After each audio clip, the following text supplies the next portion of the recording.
finally. Right, right. Oh, I thought you were in Guwahati. So we are live I now wish on I was. Facebook. All right. So namaste and assalamu alaikum, Nellie ma'am, Namaste, and walaikum welcome to salam, the Jerry. learning experience conversations that we have every Friday with educators, teachers, and education reformers like you. So the format of the conversation is very simple. For the first 45 minutes or so, you would be having a cool, casual, candid conversation with our co-founder and host, Ms. Itu Chopra. And then I shall join you in the last 10-15 minutes to just ask some thought-provoking questions about education and what needs to be done to improve it, so that our audience can gain from the insights that you share with us. Thank you so much and see you later, ma'am. Thank you. Thank you, Thanks, Jerry. Jerry. Thanks, Jerry. Namaste once again, Ms. Ahmed. Namaste, How was Itu.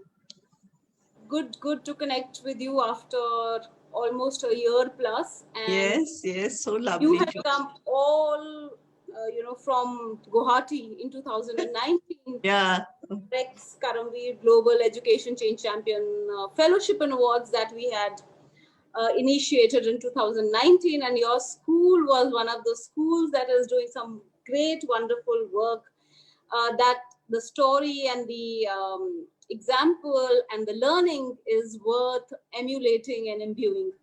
But I'm going to, dive direct into questions and direct into conversation with you, because we're going to bring out a lot of learning from the school candid, crucial conversations that we have with our academia and educators every Friday.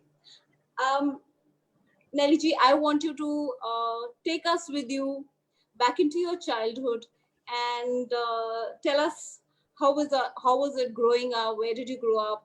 Your school times, uh, and about your education and things like that. Let's go back into your childhood.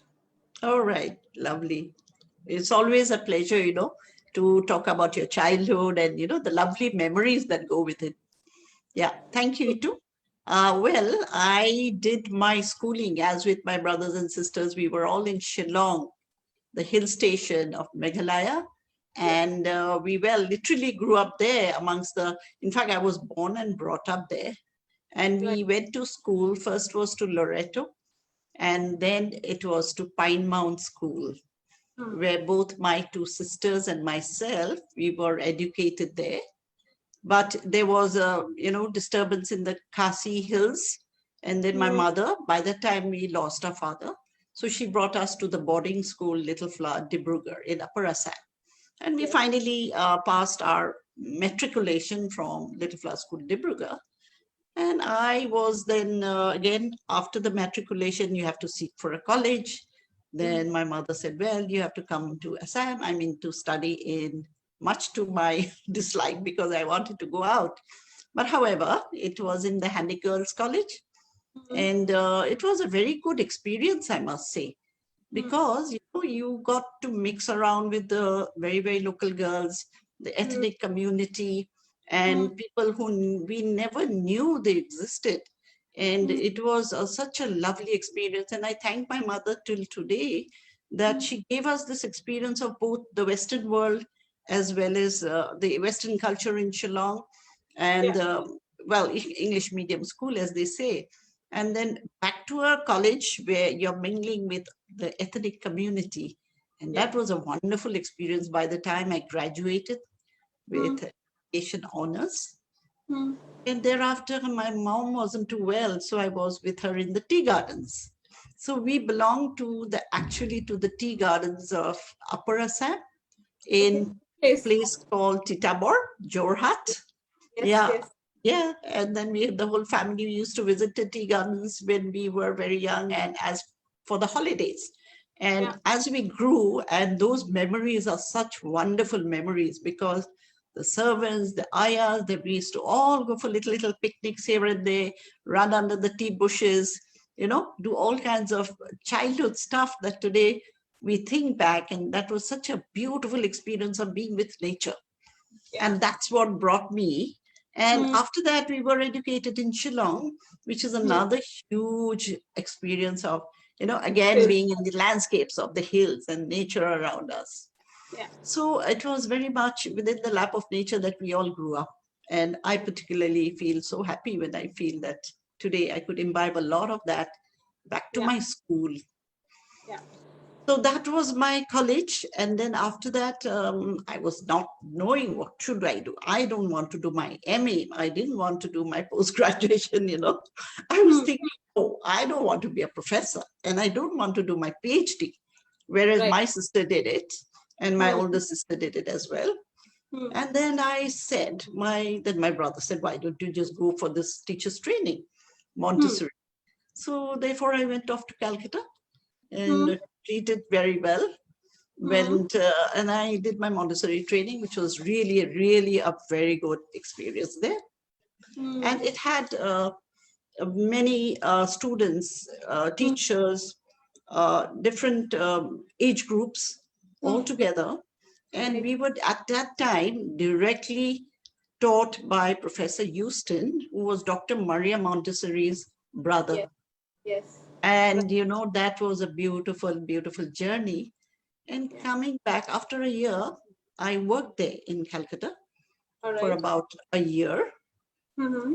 And then I picked up the nuances of how a Montessori teacher should behave in a little school. We are not called teachers. We were the mentors and the ma'ams there. And Yeah. the directress was the head. Right. That was a different experience because it was a school with a difference because they never called themselves for the little ones called schools. They were the Right. houses of children Yeah. because those schools were named as houses of children because it was an extension of the home to the child, to the Yeah. school. So it Yeah. was a beautiful journey till then. And also the experience of a Montessori environment is Right. totally different from a traditional school. Absolutely. And that what caught me on. And I said, yes, someday I'm going to open a little school like this and run it the way very scientifically without the pressure and load and stress of books and homeworks and all of that. Yeah. Yeah. Then finally, my mom, she called me home. She said, no, I think you should come here and start working. So I Hmm. went back to Assam and to Hmm. Guwahati. Yeah. And I went around the schools. Yeah. And I was not satisfied. I went to various schools thinking it's a Montessori school, but I didn't find the system there quite what it should have been. So your childhood. You also taken me along with you back to Shillong. Uh, Yes, I have been there, and it's such a beautiful, beautiful city with such beautiful cathedrals and wonderful schools, and yes, they were the best schools. very, very Yeah, European in its feel for yeah, education. yeah. English and European, so to say, and Dibrugarh and the gardens of Dibrugarh and Jorhat. Oh, I've stayed there, so been oh, there. really? Oh, Yes, lovely. I've been till Tinsukia and till till the poorest district of Arunachal Oh, on that. wow. You've Yes, majorly traveled a bit. I know quite a bit of Assam in the, up yeah. country as well. So I have traveled a lot in the northeast, and this was in the year when the insurgency was very, very high in the year Uh, 2000, 99 and 2000, 2001. But you why am I even talking? But because that part of the country is different, and people are still very close to the nature, yes, very very soft, slow life. At least that time it was yeah, very different from the life that we see in the north, and I think that has such a beautiful, calming impact on people also. And especially I think staying and growing up in the tea gardens, because everyone is a huge big family. And, yes. yeah, and you've had some wonderful, wonderful experiences of even Montessori teaching is so different. Yes, uh, it's and I very think unique.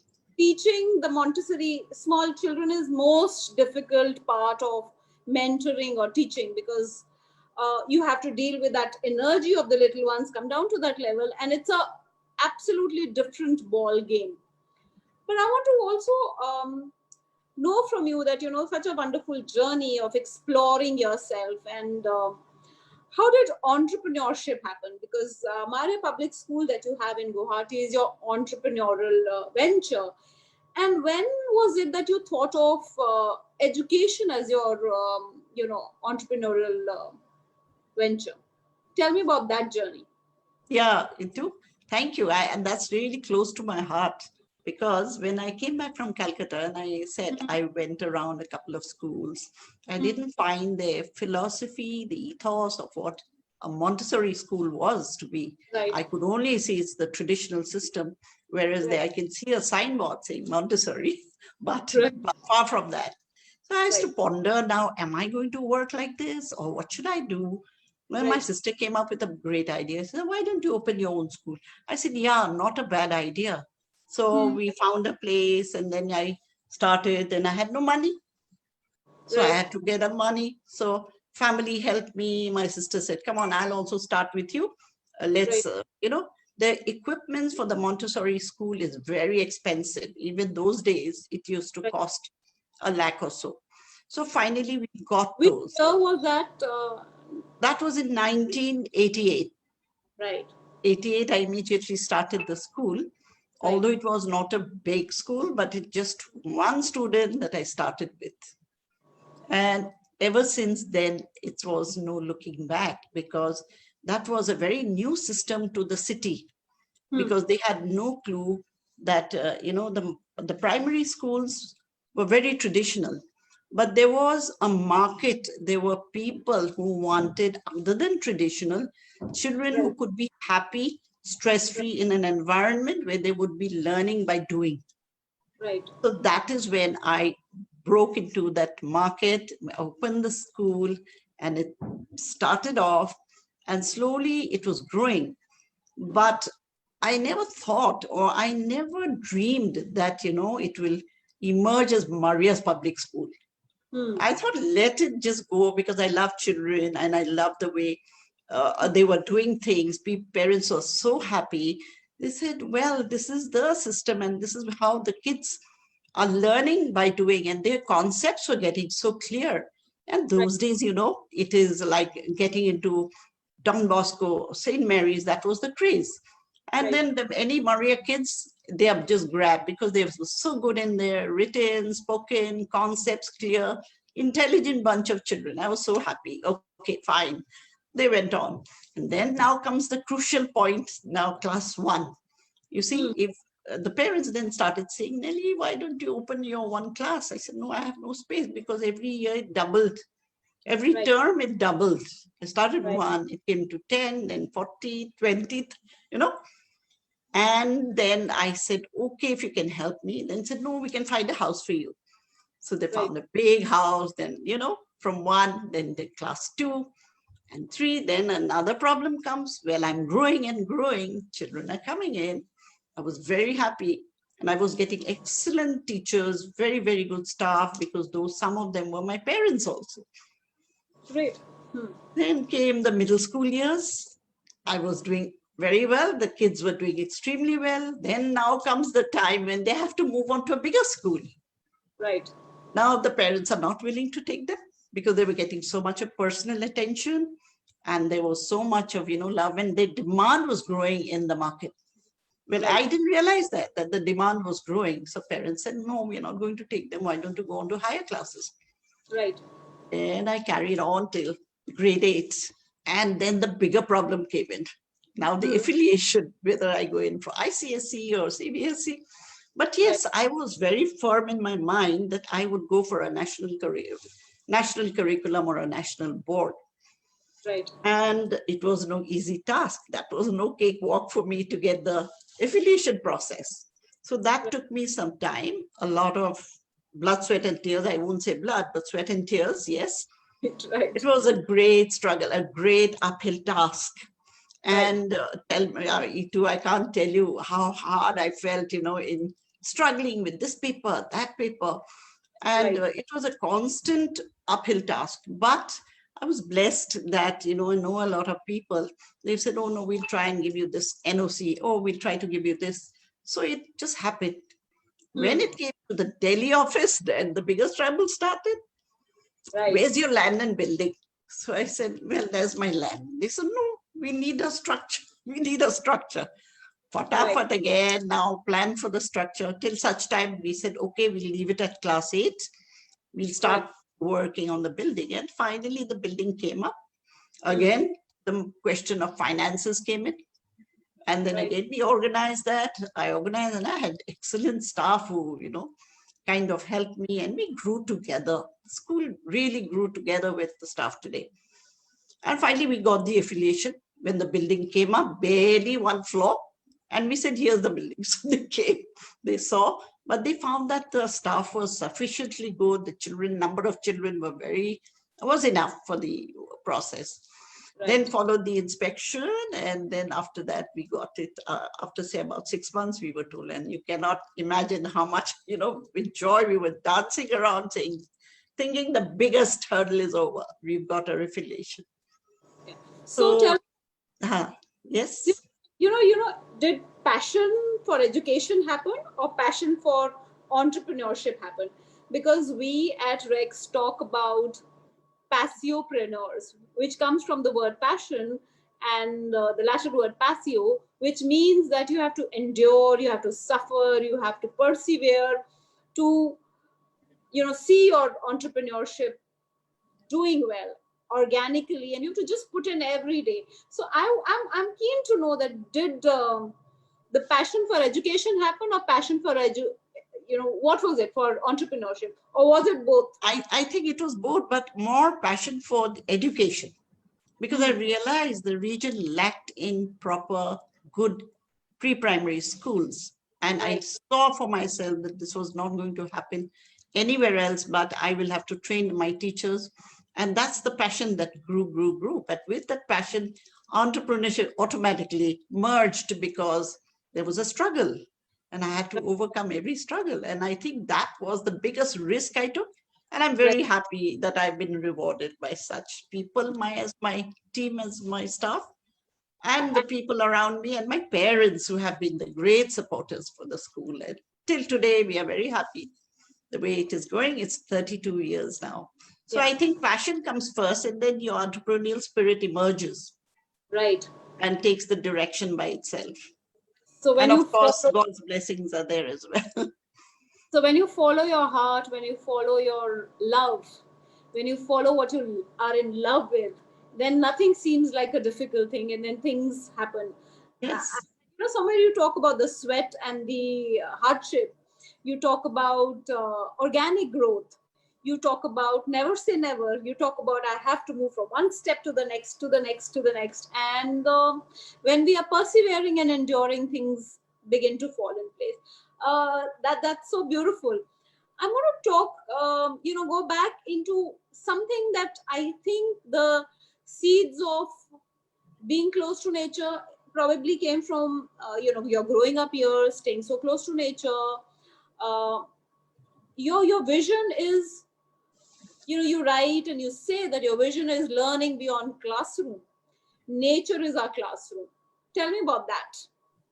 Yeah, as you rightly said, growing in the lap of nature, I could only see the tea gardens, the greenery, in Shillong, the greenery. And it was nature that imbibed in a lot of, the spirit in you. And then when the school reopened, we opened, and as the classes were growing, and we had to get into the, I would say, the beyond the classroom, I would say beyond the academics. We thought that let's put the children a fair amount of the outside world and have a sustainable. We have, we are part of the Round Square, we are part of the AFS, and we have a 6 sustainable goals. And that came into force. And when we said, now you spread yourself, let's get beyond the classroom and start exploring the world, start exploring the environment. And that's when, we started doing a lot of things from the classrooms straight out into the fields, straight out into the community, straight out into the other areas of, the environment where children would never have ventured, but we made it possible for students to be learning beyond the classroom. And truly, I would proudly say that they have done so much that this is the transforming the vision, learning beyond the classroom in the educational module, nature Right. as a classroom. Maria's Hmm. Public School had taken the lead in environment and conservation education in Right. the Northeast. So recognizing the biogeographic hotspot of the country, in Northeast, we are in the biogeographic north hotspot, Right. and which cradles our school. So Maria's Public School has been able to connect the students and teachers to nature through national as well as international projects and programs. So Hmm. these are various programs that we grabbed as the opportunities came, and we made children aware that these are the areas that we have to work on the projects. In fact, from 2007, we started sending children to the US UN General for US, the General Assembly Hall for the competitions in the global warming, Hmm. energy, and various, programs where they had to do small short films and Right. showcase Northeast as why it Right. is a biogeographic hotspot of the city. So therefore that came into the international arena. But when it was still in the local arena, we did a lot around the community, around our own school, and also we spread to Rajasthan. I have a farm called the Brave Heart, and we Yes. spread to the children Yeah. of those schools. So tell me, what is the difference that you saw in your children, and what are the learnings from that kind of initiation of learning that you started in your school? What was that? Yeah, they were, well, they have became aware of the plantations. And we, by the way, I forgot to mention, we also were given 100 acres of land by the government. It was on a PP term. The school Right. and the government came together, and we had plantations, about 25,000 saplings given by the forest department. And Right. you see, the children looked after those plants. They would go there every other term and check Right. on those plants. And that imbibed in them the value for nature and value for, taking care of nature with them. And Hmm. there were many projects along with them, which they brought it into the classroom. And Right. these were various things that they did. Yeah. I think after the slide, you will be able to see. Yeah. So the environment consciousness, as the term goes, was something that the children were taught, or the children learned it when they went out into the fields to learn about the environment and all of that, which is so different, and is biodiversity of Northeast is what it is. You also started this conservation education in 2003, which is an integral part of your school curriculum. Tell me about that. And you started something called the Brave Heart of Gailpur, Rajasthan, and all of that. Tell Yes. me about that. Yeah, that's very interesting. Yeah. I have a farm there, and Mm. when I bought the farm, and I said, why don't we bring in the children to come and do birding here Right. and enjoy this part of the country, Mm. because being in the Northeast, they still don't know what Rajasthan looks like. So Sure. we Yeah. brought them here. They used to camp out. They used to Right. sleep inside the tents. And Mm. early morning, as early as 4:30, they would, go for birding Yes. and check out all the different kinds of flora and birds and fauna. And they would write down, and they would, as the slides go, I can tell you that. But Right. that is the conservation education that we taught them there. And Right. also, it is not a question of teaching children everything. You see, they've got to imbibe in them. And that's the opportunity, that's the challenge we gave them. And I think they imbibed a lot of it. And from what we could see from their projects, from their thinking, from their approach to the environment is very different from what we started as. Right. Right. So we'll play the slide show right now to Yes. show our audience and viewers what your school has been partaking and working towards biodiversity education.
So, Ms. Emma, that's a Yes. lot of bringing in environment consciousness into children, and I think more than what we are teaching in the classroom, what we are teaching in the books, the most important lesson or the most important learning as a race, as a human race, is about environment consciousness, environment sensitivity, because next big wars are going to be fought on environment. The pandemic has taught us all of that. So, just in brief, tell me more about the environment projects that you're undertaking in your schools. Yeah. Of course, yeah. Right. Right now, when we were going through the slide, there's a very very interesting slide is of the bats. I was Now, going to ask. no, yeah, these bats are already in a old monumental house. And Right. when they went on their morning walks, they went Right. into this old house, and the villager had shown them that Mm. these bats here for years. So they had a Right. very good glimpse, and they understood. You see, they also need to survive, and they need to be there. And Right. also regarding as you saw, children were with the posters of birds around. Now they had to create those birds not out of paint, out Right. of the natural things that they found around the environment, around the farm. They had to pick them up and talk about it. What Mm. are these? And how do we preserve them when we see them flying around here or being shot down by somebody? Or you see, so those are the areas where the children were really empathetic. Mm. They fell for nature, and they actually felt that yes, we need to take care of the nature if we have to live in this earth. Right. And through that program, they were picked up to go to America for the Green Schools Alliance, which Maria School was one of the main member of Schools. the from entire India. Yeah. So that was a great Right. opportunity. And when they went to West Virginia, and they picked up a lot because they've been seeing children from various other countries. And Right. that's which inbuilt in them the Right. empathy and the sustainable growth, and why we need to have nature around us as one of the main projects that we can only think of. We can survive alone, we can't survive without nature, and even water conservation was one. And Yes. community work is a So, one very big important factor there. So we did have the madrasas, and we had the government schools, and we children interacted when they taught those children, call them for lunch over to the farm. And not only into the farm, in fact, today is a very good day to reflect. Every 2nd of October mm, in school, we have the right. community children over. The teachers cook with another proper chef, and then they distribute food amongst the children, and our classes 4 and 5 kids also with them to serve them and eat together. That's it back home in Guwahati. Right. So that feeling of being one together and feeling of helping one another So, without being really taught. yes. So, your school is also one of the first schools way back in 1990 in Guwahati to introduce inclusive education to community connection programs, and a lot of those programs that you're doing. And your community inclusivity is also part of your curriculum. Yeah. Yes. So, tell me Very much. more about this, as a curriculum, inclusivity, and this program that you're doing.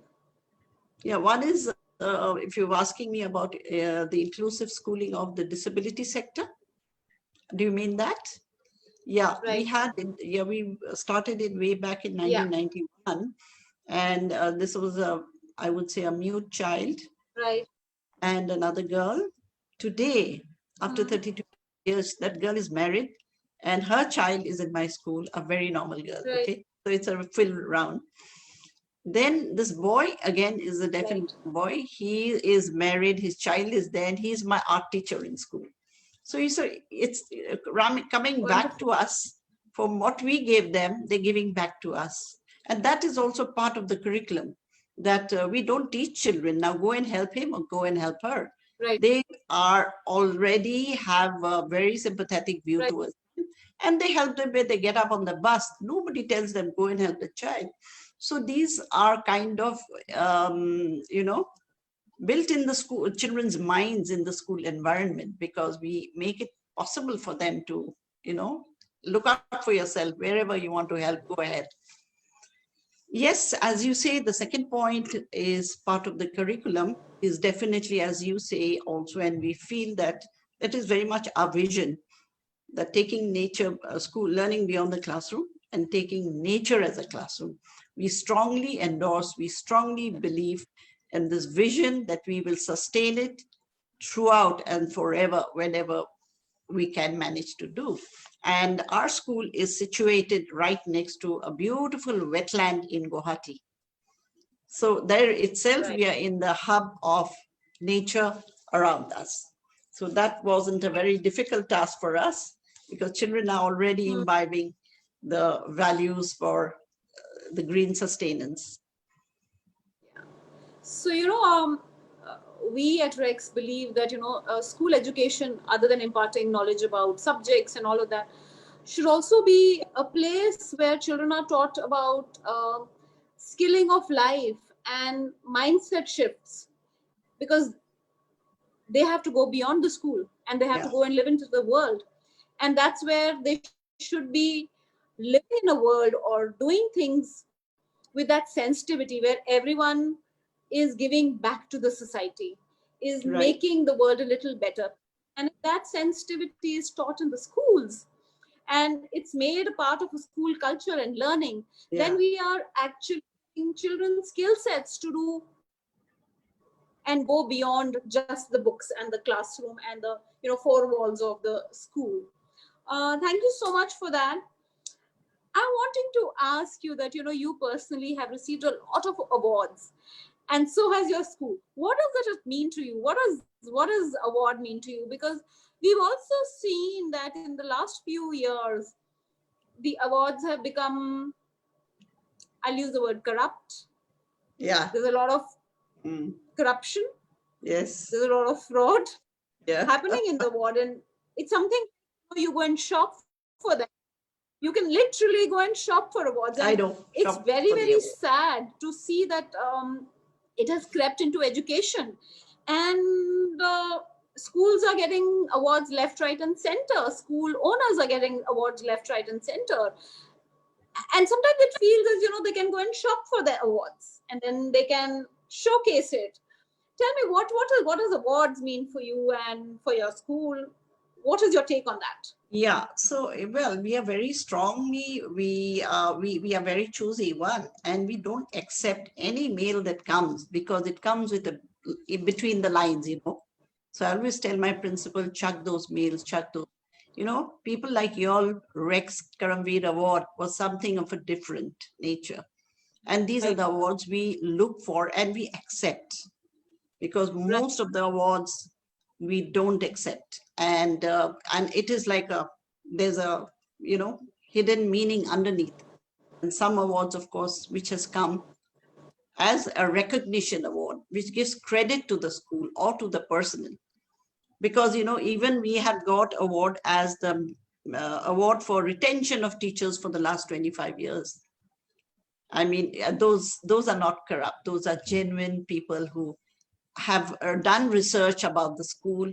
We go back to those people who want to give the award, and we ask them a lot of questions. And when we find they're genuine because they have researched about the school, the staff, the people, and then when it comes, I said, okay, now we can go ahead with this. We have So to what? read them between the lines. Yeah. So what would you say that Rex Karamveer Education Change Champion Awards was something that asked you a lot of questions for a change, and about that. It was very nice because it was very different. There was no fat glitz and glamour. There was no shusha baji about it. It was like genuine. Yeah. And, I knew for sure that this is something that we would love to take it. And I called my teacher who was in charge of the community work. She was part in this. And she came down, Aparna Khanikar. She's a great one who's already also in part of she takes care of the ISA projects. and she's a gold medalist. She's a great leader. So she came down and we went for this award ceremony. And it was so nice to sit there in the hall without glitz and glamour, too much music, and all genuine people who were there. That is what I really liked. Thank you so much for giving us that opportunity to pick up the award there. So it is more for, it's more for you because we got a learning from your model, the kind of work that you're doing, the kind of inclusive work or the kind of social work or the social giving that you are using as a learning for the society and as a major learning for children. So we stand, gained there as well. Ms. Ahmed, I want to ask you that, you talk about there is no difference between obstacle and opportunity, and that one can turn both into their advantage. Please throw some light on that and give me some insight on that. This is exactly what my life has been with the journey of the school. You see, there were obstacles and obstacles. Right. And I thought those obstacles are my opportunities.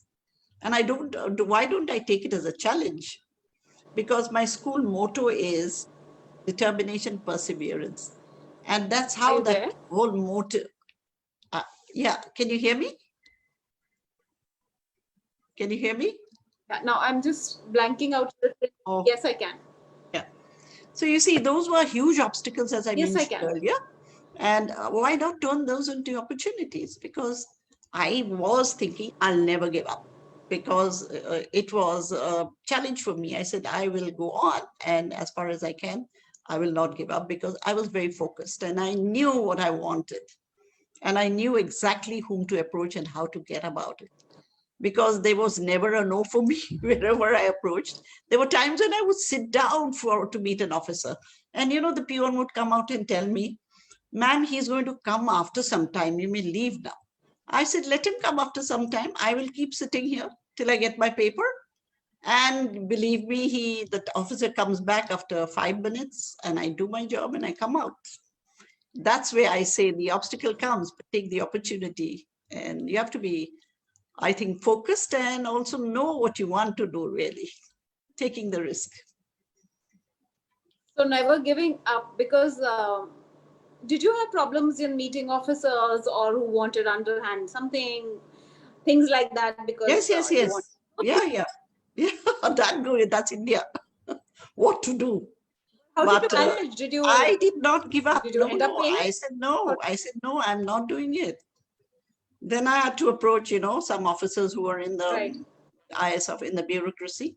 And I did not go to them. She's my friend's, very good friend's husband. So through my contacts, and they said, hello, Nellie, there was, running a school is no song.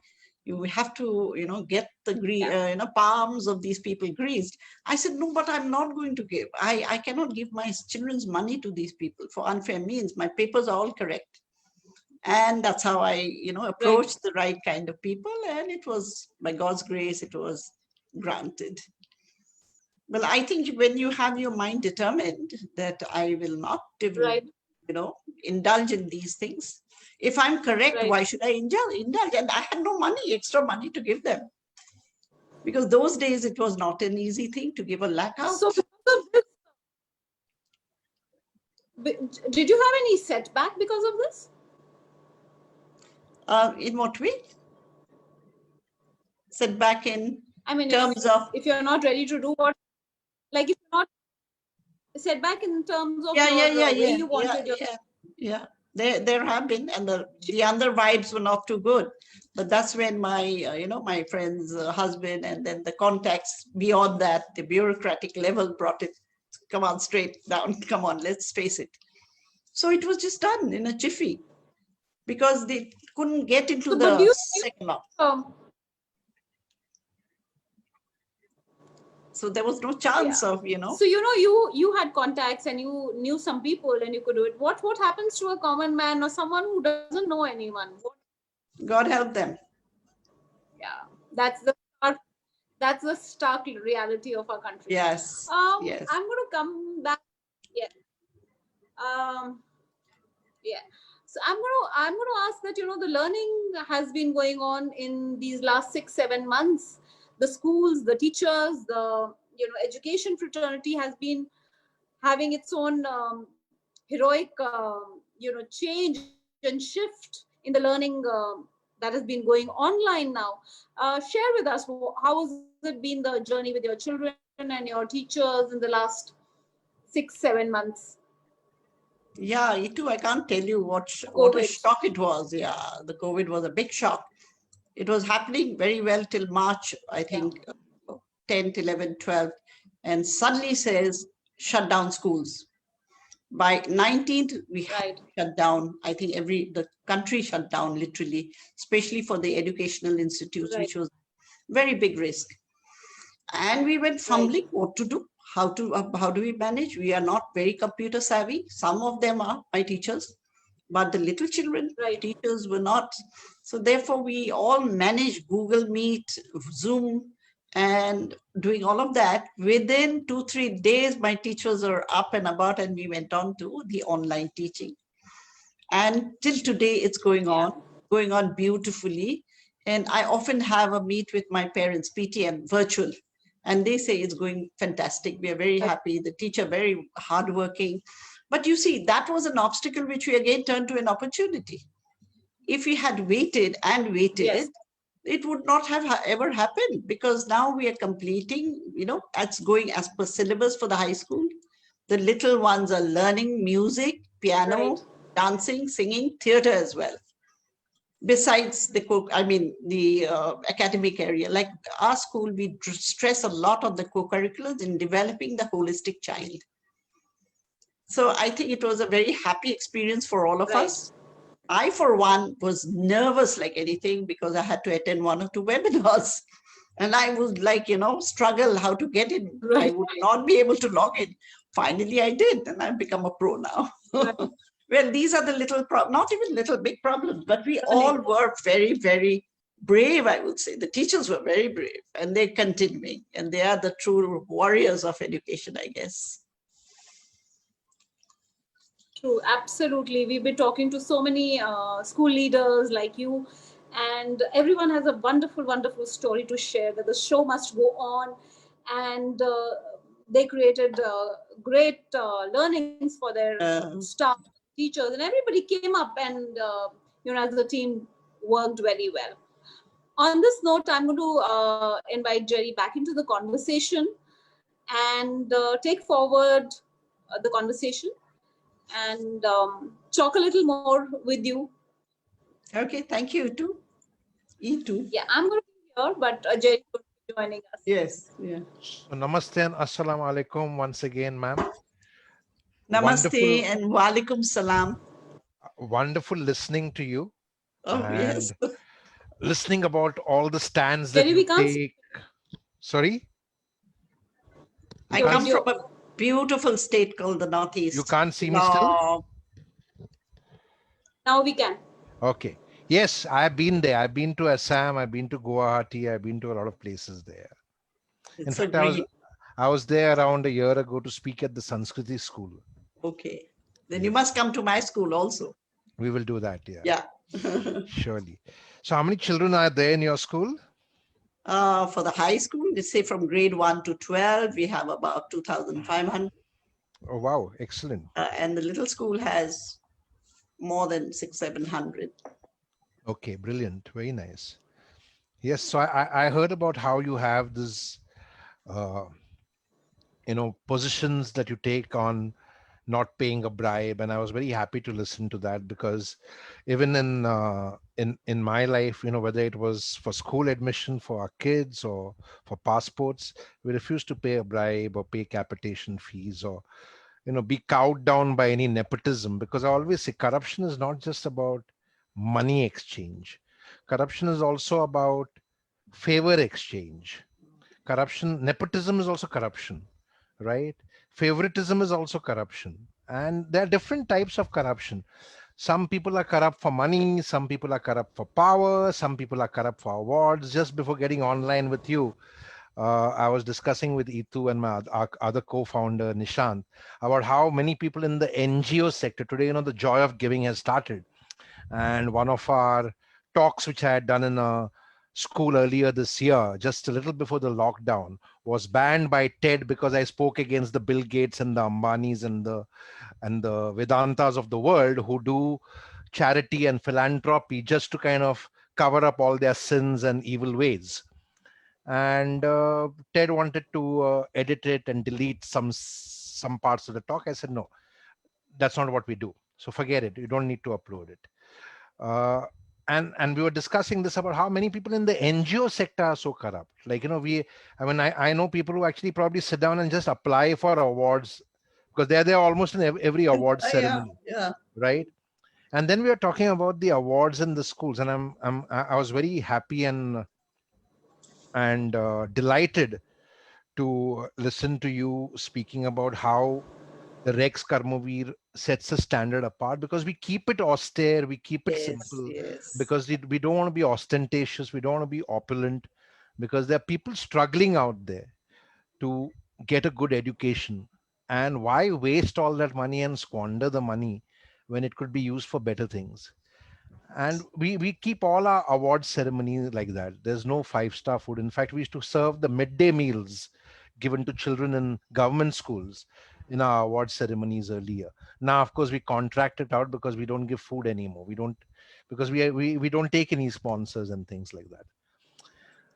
And then, I was connecting that with the conversation just about how people kind of apply for awards and how the education sector now, because a little before the lockdown, again, we had some of our associates who were telling us about some education awards being held on a yacht.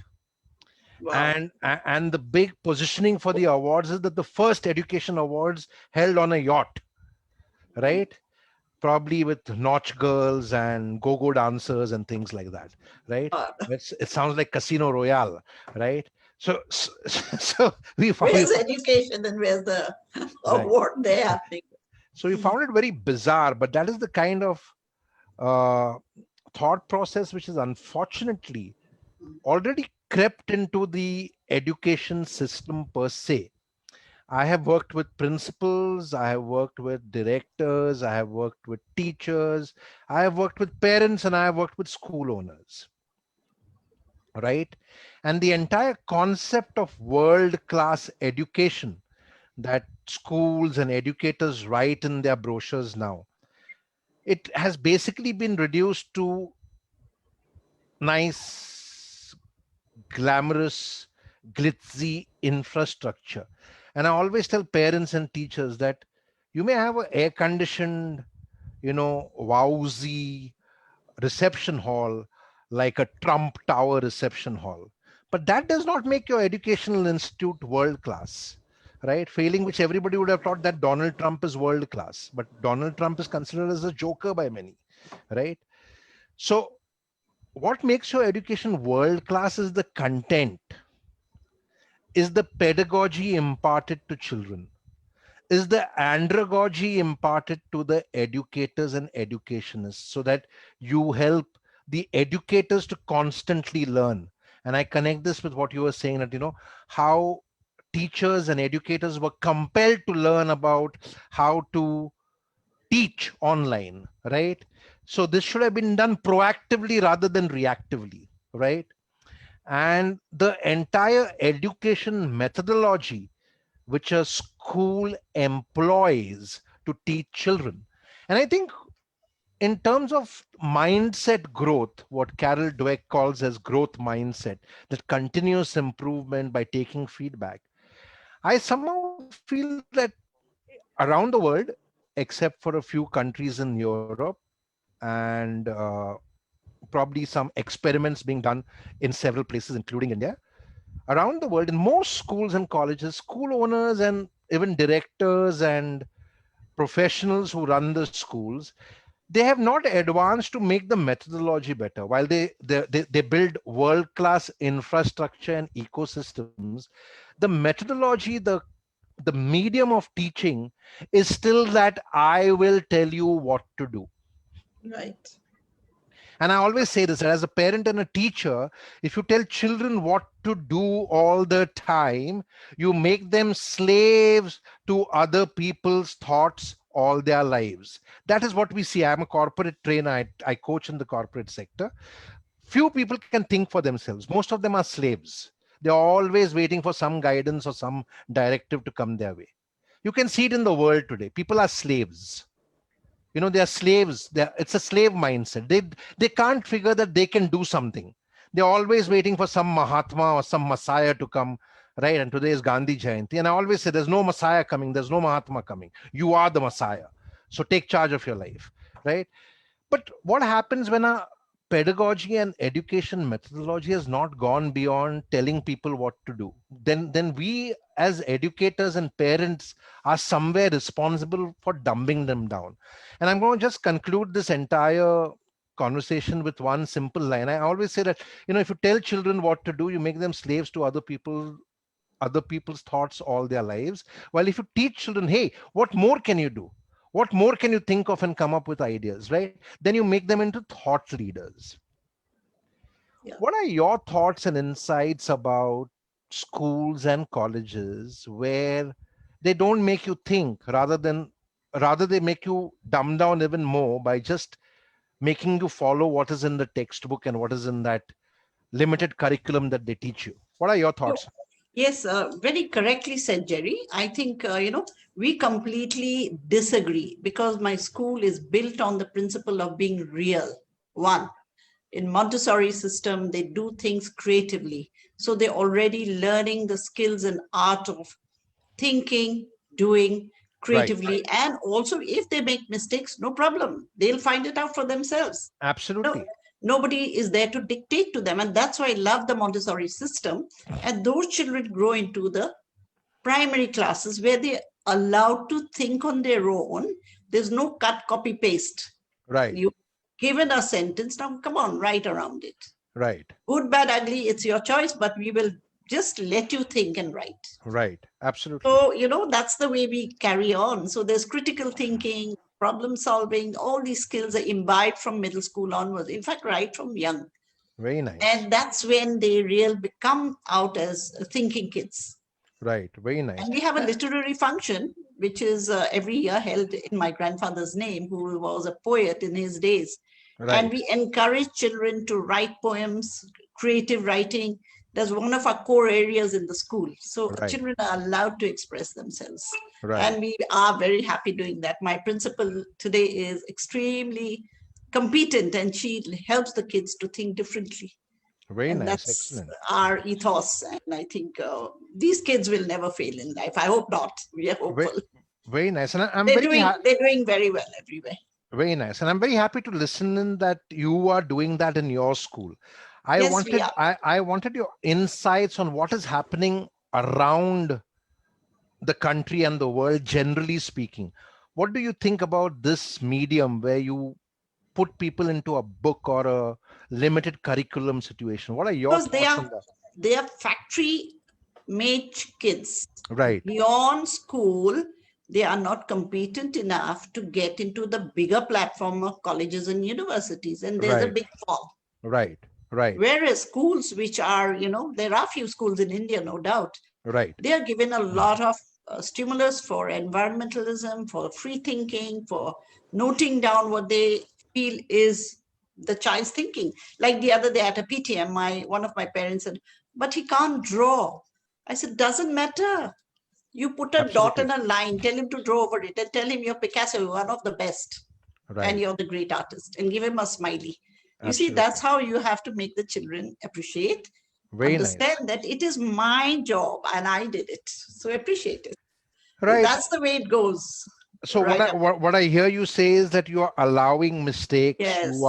You are encouraging failure, because I always say that if there's no failure, if there are no mistakes, you won't do anything experimental and you won't be able to innovate and change the game, which people just don't understand. Because if you go to schools and colleges, and as a professional speaker, I go to different schools and colleges, and you see most of the artworks which are put up there in the auditoriums or on the notice boards, which are made by children who are 6 years and 7 years old. And then you marvel at how do all the children get their work so tidy?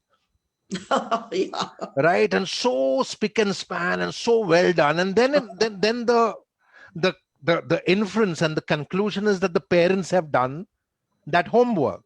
With Now, projects. now teachers and directors and principals of schools, instead of reprimanding parents for doing that, don't say anything to the parents, because they somehow, and this is a big problem which I see in the mindset of teachers, is that they feel indebted to the parents because they're paying fees. How does that work? Well, these are, I would say, the traditional schools who like the finished product. Whoever does it, they don't bother. All they have to showcase to the head of the department that we've got the work done, and they want the wah wah. But it may not be so in some of the schools. But hopefully not. It's going to change, because CBSE, with the new national education policy, there's a lot of flexibility and a lot of good work that will be introduced.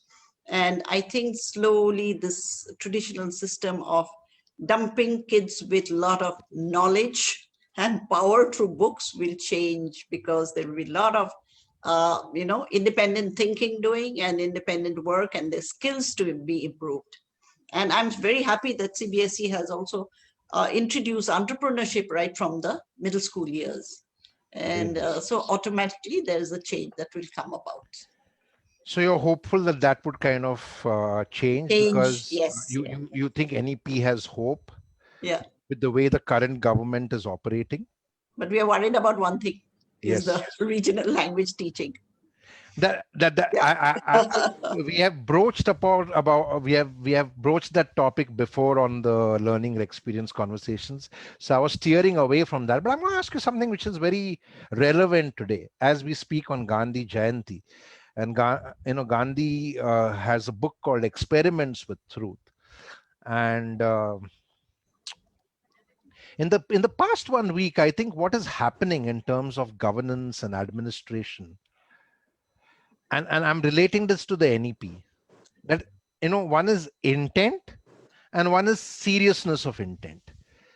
And like we always say, that the road to hell is paved with good intention, because the seriousness of intent is lacking, right? uh, and NEP has been announced. Similarly, you had the CA which was announced, you had demonetization which was announced, GDP, and currently you have the current government. And it doesn't matter which the political party is, because the past party was no better, they were the same when they were in the ruling seat, because nobody comes here to serve, they all come to rule, unfortunately. So with what is happening in the past 1 week, where an entire rape of a girl is being said that there was no rape at all, right? There is no rape, there was no torture, and a body was cremated overnight. Now the parents are probably being forced at gunpoint to say everything is okay, because poor parents come from a very uh, I wouldn't say humble, but a very marginalized background, because they are made to feel like they are the lower castes, and they are, you know, the so-called upper castes are much better than them, and they are entitled to do whatever they want probably with these people. And you can see that stark, because in a place like UP, where you have the Gandhis from Congress, who are the original constituents and the power seats from Amethi, Rahul Gandhi and Priyanka Gandhi were attacked yesterday. Today I was watching some scenes, because I started watching news and reading newspapers. So I just see whatever comes onto Facebook or WhatsApp as and when I get time. And I was seeing Derek O'Brien from the Trinamool Congress being being roughed up by the cops, and the person who's the DG or the collector over there, whose name was incidentally Meena, right? Which means that he comes from a certain community which is not considered to be so called upper caste, and yet he was standing with the administration, because it's all about co-opting. Now, in a situation like that, where everything is being done wrong, do you really see any hope for the NEP to be implemented in the right way? Well, I have my doubts because one, you leaders need to be educated. I'm sorry to say, no political comment on anything, But they are but beyond education. They are on the right hand side of God. After God, it's right, them. right, yeah. But then Whichever you one they believe cannot, in. Yeah. you cannot ignore that the leaders, we need leaders who are educated, who know how to deal with these matters of justice. And Right. definitely that was a very wrong thing, and that was injustice cannot be, done to the young girls of the country. And Right. this is going on and on. Yeah.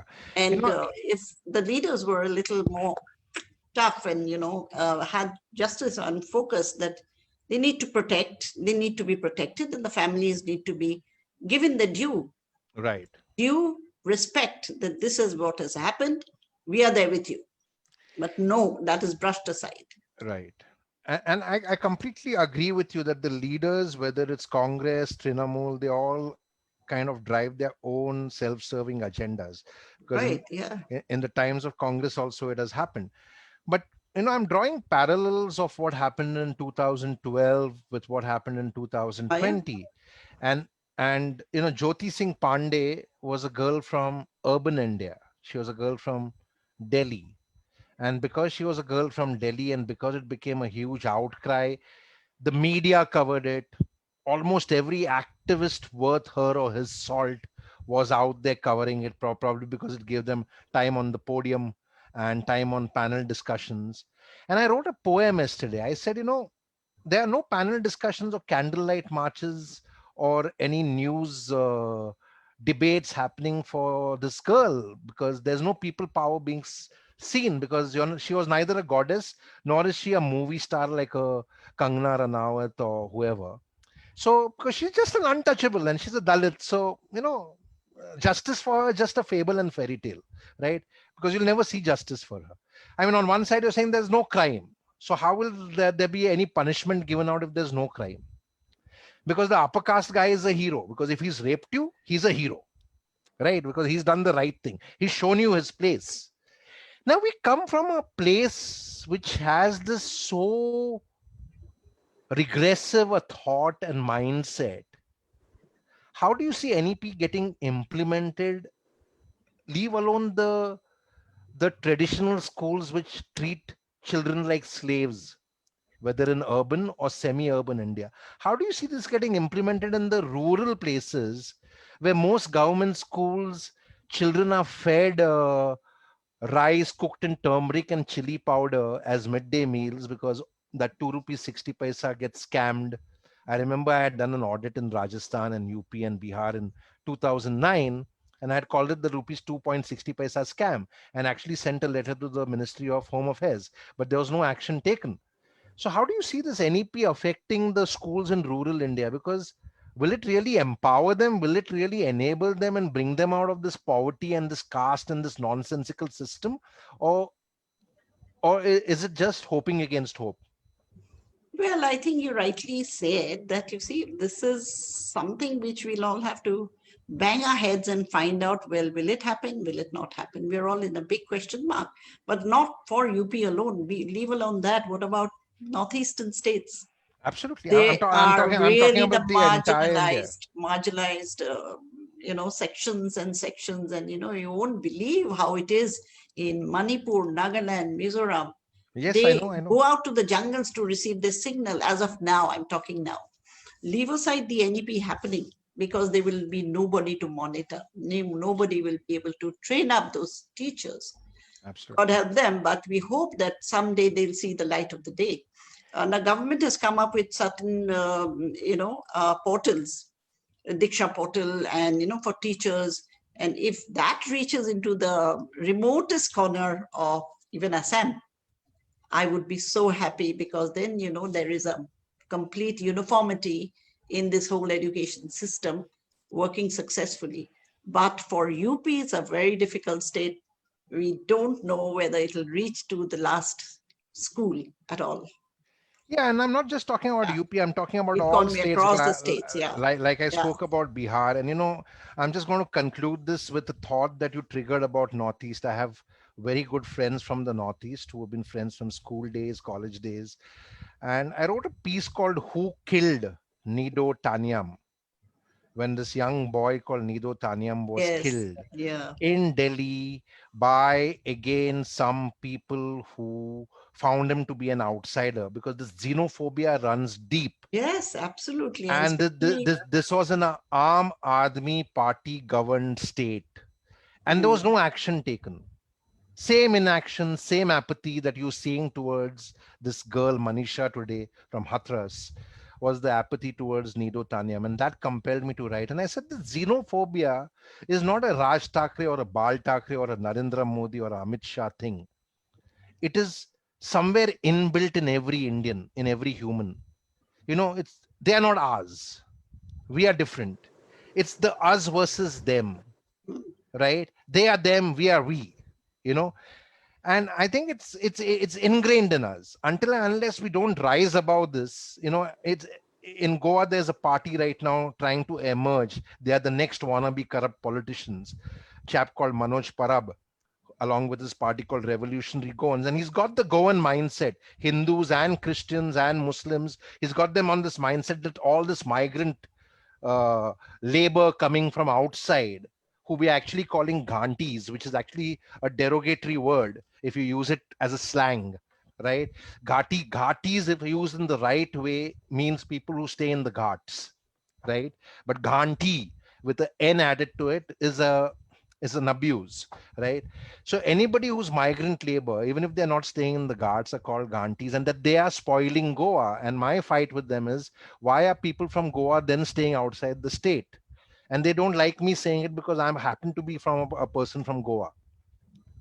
And they had the audacity to tell me that Goans don't go and dirty up other places. We live clean. I said, have you seen the pigsties that Goans stay in? Goan Catholics, especially in Bombay, in Bangalore, in Calcutta. I mean, they live in pigsties, worse than pigsties, and they didn't like that. But the point is, the xenophobia is something which the politician triggers, which they play on. It's called populist agendas and political campaigning. You play on the populist agenda, and there is no bigger agenda than this feeling of our community, yes, yes. our Very, language, our place. That's what you play on. And I think a part of the education system has to be that there's no them and us. There's only we.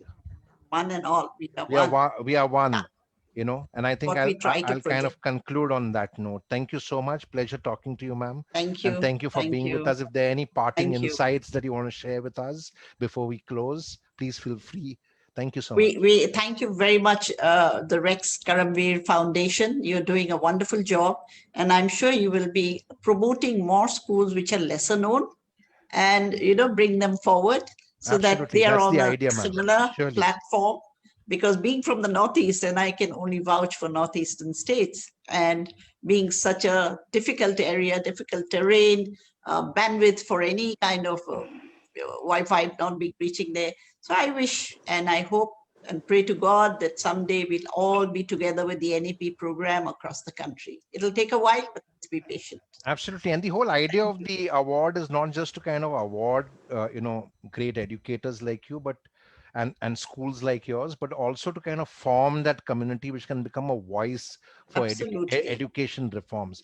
And on that note, I would also request you that please do refer other schools which we don't know of, which are worthy of the award, as we are getting geared now for the next award. Itu Yes, ma'am is leading that, so we will yes, reach yes. out to you for your thoughts and references on that. We Thank you so much. Thank you. Namaste. Namaste. Won't Salam. say Jai Hind because there's nothing thank you Jai so about much for about being, the country right No, now. no, Yeah. I won't say that. So I'll say namaste and and I hope goodbye. on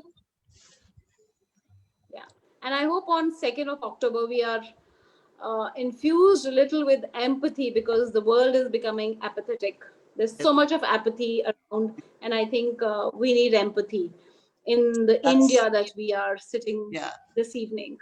We are in a very sad times, and And I I hope think we we need rise. to, yeah, Thank we you need so much to for your buy with children. Yeah.